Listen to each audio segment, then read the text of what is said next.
अल्लाह के नाम तो खैर जो बड़ा मेहरबान नहायत रहम करने वाला है। मैं उसामा जाहिद हूँ, हमारे डिजिटल प्लेटफॉर्म पे खुश आमदीद। नाज़रीन, 13 अक्टूबर 2025 से लेकर आज तक 192 दिन हो चुके हैं और मजमूई वक्त की बात करें तो 6 माह और 10 दिन मुकम्मल हो चुके हैं और आधा साल गुजर चुका है, लेकिन अभी तक तहरीक लब्बैक पाकिस्तान की लीडरशिप का पता नहीं है। उनके अमीर हाफिज़ साद हुसैन रिजवी इस वक्त कहाँ हैं और उनके छोटे भाई हाफिज़ अनस हुसैन रिजवी इस वक्त कहाँ हैं और उनके अरकान शुरा जो अरेस्ट हो चुके थे वो इस वक्त कहाँ हैं। इस हवाले से किसी किस्म की कोई ख़बर नहीं है। हमारे बड़े प्यारे दोस्त मुफ्ती हसन रज़ा नक्शबंदी साहब के हवाले से भी कुछ मिली जुली ख़बरें आई कि उनकी भी आखिरकार गिरफ़्तारी डाल दी गई है। वो भी 13 अक्टूबर 2025 से लापता, अपने बच्चों के साथ वो मार्च में शरीक थे। उनका भी कुछ अता पता नहीं है। वो भी सिक्योरिटी इदारों की तहवील में हैं, जो कि तहरीक लब्बैक पाकिस्तान के जो तर्जमान के तौर पे पेश होते रहे पीर सरवर शाह सैफ़ी साहब, जिनके मुसलसल बयानात आते रहे। उनके बयानात कुछ ऐसे ही थे कि तमाम लीडरशिप जो है वो सिक्योरिटी इदारों की तहवील में है। इसके अलावा पीर अहमद शाह बुखारी साहब के हवाले से कुछ मिली जुली ख़बरें आईं कि उनकी गिरफ़्तारी भी डाल दी गई है, लेकिन फिल वक्त उनको भी मंजर आम पर नहीं लाया गया। क्या वजूहात हैं इसके पीछे, कौन से ऐसे अवामिल हैं, कौन सी ऐसी स्ट्रेटजी है जिसको छुपाया जा रहा है? ये ऐसे सवालात हैं जो वक्त के साथ साथ मजबूत होते चले जा रहे हैं, क्योंकि तहरीक लब्बैक पाकिस्तान के ख़िलाफ़ ये कोई पहला ऑपरेशन नहीं है। इससे पहले भी मुतअद्दिद बार, बल्कि हम हर गवर्नमेंट के दौर में ये देखते आए कि उनके ख़िलाफ़ एक ऑपरेशन लॉन्च किया जाता, उनकी पार्टी को हर मुमकिन कोशिश करके मंजर आम से हटाने की कोशिश की जाती रही है। लेकिन कुछ ऐसी ख़बर कह लें आप इसको, आप इसे अंदाज़ा कह लें, तज्ज़िया कह लें, लेकिन ऐसे लगता है कि पीर ज़हीरुल हसन शाह साहब जो इस मार्च से भी पहले गिरफ़्तार हो गए थे, आने वाले दिनों में उनका बड़ा कलीदी किरदार जो है वो सामने आने वाला है।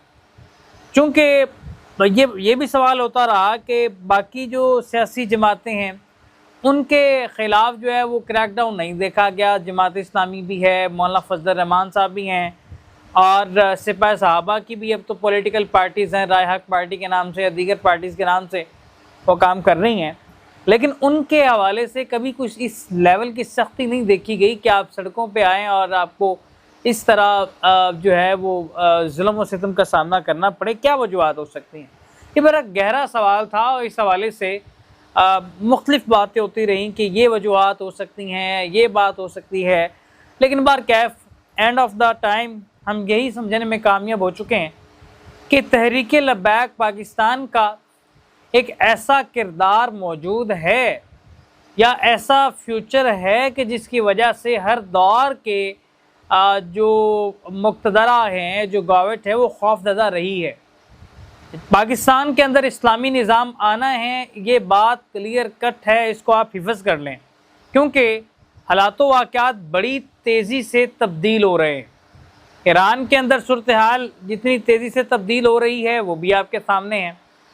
अमेरिका जो जिस तरह से ऑपरेशन करने की कोशिश कर रहा है, पाकिस्तान को यूज़ करने की कोशिश करेगा, और क्यों ना करे।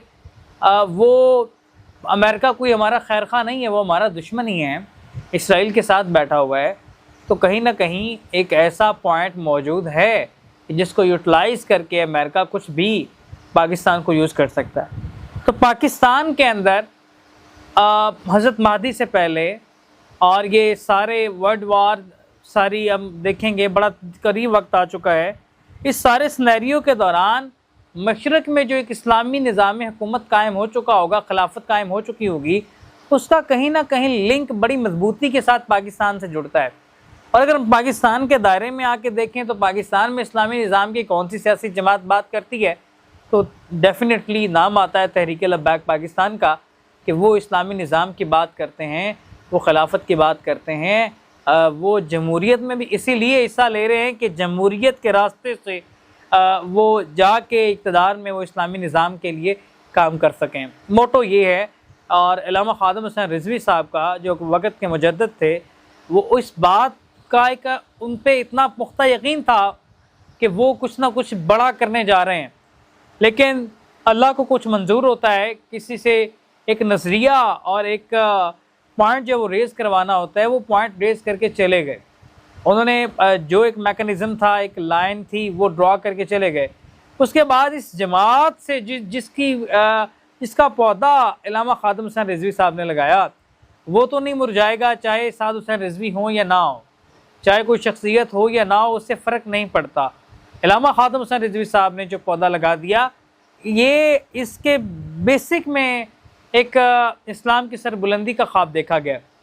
तो इसलिए ये एक थ्योरी पेश की जाती है, ये जो मैं बात कर रहा हूँ, ये अल्फाज कुछ जय्यद लोगों के हैं कि तहरीक लब्बैक पाकिस्तान से हर जमात हर दौर में खौफज़दा रही कि कहीं ना कहीं ये ऐसा वो निज़ाम खिलाफत या इस्लामी निज़ाम लाने में कामयाब ना हो जाएं, इसलिए हर दौर के जो फ़िरौन हैं वो इनसे खौफज़दा रहे और इनको क्रैकडाउन का सामना करना पता। और ये हकीकत बात है, और ये ऐसी बात है कि जिस पर आंखें बंद करके यकीन कर लें, इसमें कोई दो राय नहीं है कि इस तरह की सूरत हाल वो देखने में आई है। अब दूसरा जो बड़ा अहम पॉइंट है यहाँ पे कि पीर ज़हीरुल हसन शाह साहब कैसे अहम किरदार अदा करेंगे, आप देखेंगे।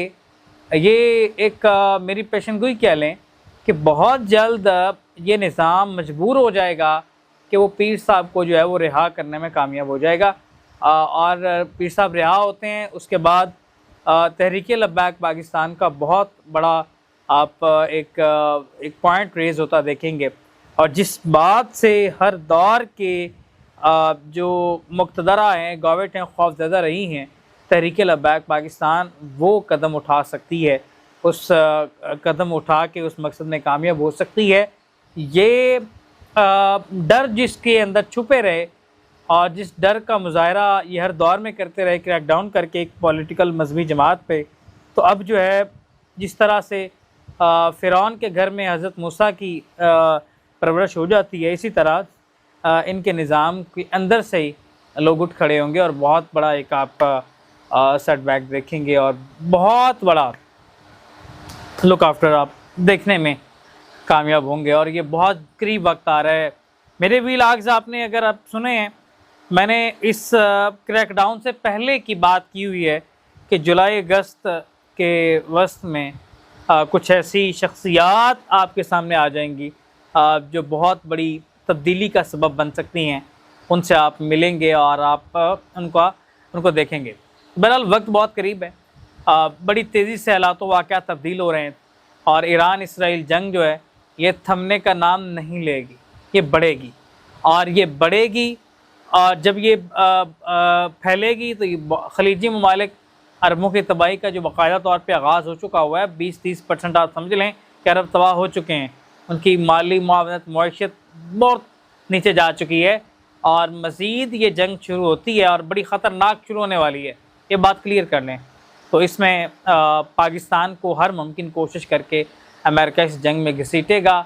उसकी वो एक वजूहात कुछ ऐसी लिंक्स होती हैं कि जिनकी वजह से हम कह सकते हैं कि बहुत बड़ी तब्दीली पाकिस्तान के सर पे आके खड़ी हो गई है और उसका मुज़ाहरा आप वाज़ेह तौर पे देखेंगे। और ये बड़ा करीब आ चुके हैं मामलात और ये बड़ी तेज़ी से बदलती सूरत हाल लम्हा बलम्हा इस चीज़ का इशारा दे रही है कि बहुत बड़ी तब्दीली आपके सर पे आके खड़ी हो चुकी है। कौन सा ऐसा जुल्म व सितम कि पाकिस्तान में रवा नहीं रखा गया, तो ज़ालिम का इख्तिताम होता है, हक फतह होकर रहता है, आखिरकार मंजर आम पे आता है और सामने आता है।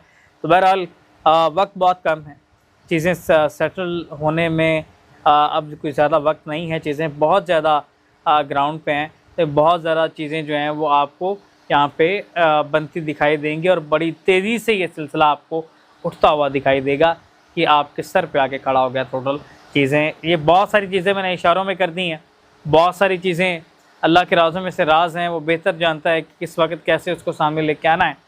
तो बहरहाल बहुत वाज़ेह तो हम आपको आपके सामने नहीं रख सकते, लेकिन कुछ थ्योरीज इतनी मजबूत हैं कि बहुत जल्दी ये निज़ाम ज़्यादा से ज़्यादा टिकेगा तो 2 साल से ज़्यादा नहीं है।